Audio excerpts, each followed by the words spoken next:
Hotel Terasy najdete přímo nad centrem Železné Rudy, jednoho z nejznámějších západočeských městeček Šumavy.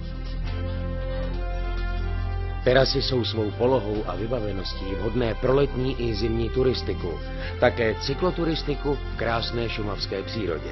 Rádi přivítáme školy v přírodě i firemní akce a semináře. Na terasách nabízíme ubytování ve 22 lůžkových pokojích s možností přistýlky a 7 odlišných apartmánech opět s možností přistýlek.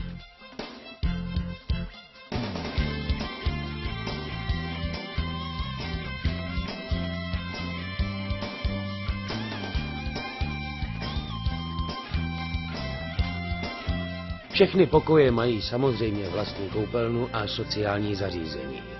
V apartmánech najdete vanu pro ještě příjemnější relaxaci.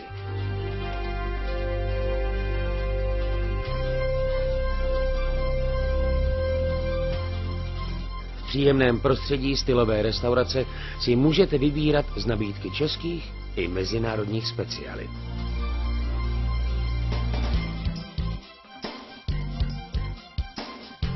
Kromě restaurace jsou našim návštěvníkům k dispozici fitness,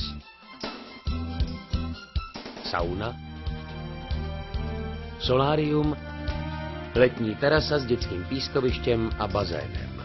Parkoviště nejen pro osobní vozy, ale i autobusy je pro hosty zdarma.